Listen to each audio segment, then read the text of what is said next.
ପତର ପତର ପୋଡ଼ାରେ ହିଡ଼ ମଦରଙ୍ଗା ପତର ମୋଡ଼ରେ ହିଡ଼ ମଦରଙ୍ଗା ଯେମିତିକା ଆଳୁ ବେସର ଛନ ଛନିଆ ପୋଇ ପତର।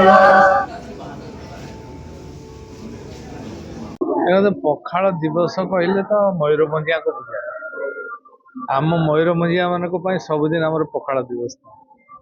ସକାଳେ ଦିପରେ ଆମେ ପଖାଳ ଖାଇକି ବାହାରୁ। ତେଣୁ ଆମ ପାଇଁ ଏଇଟା ବହୁତ ବଡ଼ କଥା ନାହିଁ, କିନ୍ତୁ ଏଇଟା ଯେହେତୁ ପଖାଳ ଦିବସକୁ ପାଳନ କରାହେଉଛି, ପଖାଳ ଗୋଟେ ସ୍ୱାସ୍ଥ୍ୟ ପାଇଁ ବହୁତ ହିତକର ଖାଦ୍ୟ। ଆପଣମାନେ ଦେଖିବେ ସାଇଣ୍ଟିଫିକ୍ କୋଜ୍ ବି ତାର ରହିଛି। ଆପଣ ପଖାଳଟାରେ ଗୁଡ୍ ବ୍ୟାକ୍ଟେରିଆ ମଧ୍ୟ ରହୁଛି, ଆଉ ପଖାଳ ସ୍ୱାସ୍ଥ୍ୟ ପାଇଁ ହିତକର ମଧ୍ୟ। ତେଣୁ ଇଏ ପଖାଳ ଦିବସ ଆମ ସମସ୍ତଙ୍କ ପାଇଁ ସ୍ୱାଗତ। ପଖାଳ ସାଙ୍ଗରେ ବାଇଗଣ ଭଜା, ବଡ଼ି ଚୁରା, ଶାଗ ଭଜା। ହଁ, ମୁଁ ସକାଳେ ପଖାଳ ଖାଇ ବାହାରିଛି। ଆଜି କ'ଣ ପ୍ରାୟ ମୁଁ ପଖାଳ ଖାଇକି ବାହାରେ। ବିଧାନସଭା ଯିବି ମାନେ ସକାଳେ ମୋର ପଖାଳ ଖିଆ ହୁଏ। ଭଜା ଟିକେ, ଚଟଣି ଟିକେ, କଲରା ଛେଞ୍ଚା, ଇଏ ହେଲା ଆମ ମୟୂରଭଞ୍ଜିଆଙ୍କ ପ୍ରିୟ ଖାଦ୍ୟ। ନିଶ୍ଚିନ୍ତ ଭାବରେ ଏଇଟା ହବା ଉଚିତ। ଜିଆଇ ଟ୍ୟାଗ ମଧ୍ୟ, ଯେମିତି ଆମେ ମୟୂରଭଞ୍ଜିଆ ଗାଈ ଉପରେ ମଧ୍ୟ ଜିଆଇ ଟ୍ୟାଗର ଡିମାଣ୍ଡ କରିଥିଲେ ଏବଂ ସେଟା ଜିଆଇ ଟ୍ୟାଗ ହେଲା ମଧ୍ୟ।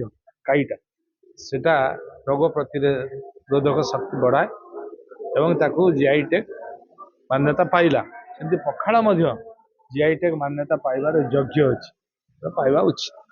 ଓଡ଼ିଆ କୁଜିନ୍ର ଗ୍ଲୋବାଲରେ ପ୍ରେଜେଣ୍ଟେସନ୍ ହେଇନି।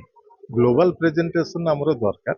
ଓଡ଼ିଆ ଖାଦ୍ୟ ବହୁତ ରୁଚିକର, କିନ୍ତୁ ତାର ପ୍ରେଜେଣ୍ଟେସନ୍ଟା ଆମେ ଯେହେତୁ କୌଣସି କଲର୍ର ୟୁଜ୍ କରୁନା, ତେଣୁକରି ପ୍ରେଜେଣ୍ଟେସନ୍ ହେଇପାରେନି। ଅଦର ରେସିପି ଗୁଡ଼ାକ ଯେମିତି କଲରଫୁଲ୍ ଆଣ୍ଡ ପ୍ରେଜେଣ୍ଟେସନ୍ ହୁଏ, ଆମର ସେଇଟା ହେଇପାରେ। ସେ ବେଙ୍ଗଲୀ କୁଜିନ୍ ହଉ କିମ୍ବା ରାଜସ୍ଥାନୀ କୁଜିନ୍ ହଉ, ଏଇସବୁ ଗୁଡ଼ାକ ଗ୍ଲୋବାଲି ଏକ୍ରେଡିଟେଡ୍ ହେଇସାରିଛି। ଆମ ଓଡ଼ିଆ କୁଜିନ୍ଟାକୁ ବି ଆମେ ଗ୍ଲୋବାଲି ପହଞ୍ଚାଇବା ଦରକାର। ଆମର ଗୋଟେ ପ୍ରୟାସ ଯେ ଏଇଟା ମୁଁ ଗୋଟେ ଫ୍ରାଞ୍ଚାଇଜି ବ୍ରାଣ୍ଡ କରିବାକୁ ଚାହୁଁଛି। ବରେଣ୍ୟାସ ତରଫରୁ ଓଡ଼ିଆନାର ଗୋଟେ ଫ୍ରାଞ୍ଚାଇଜି କରିବା ପାଇଁ ଯାଉଛି। ଗ୍ଲୋବାଲ ପ୍ରେଜେଣ୍ଟେସନରେ ବି ମୁଁ ଏଗୁଡ଼ାକ ପ୍ରେଜେଣ୍ଟ କରିବି। ଏବେ ଗୁଡ଼ାଏ ଏକ୍ସପୋ ଅଛି, ଗ୍ଲୋବାଲ ଏକ୍ସପୋ, ସେଇଥିରେ ଓଡ଼ିଆ କୁଜିନ୍କୁ ମୁଁ ଇଏ କରିବି।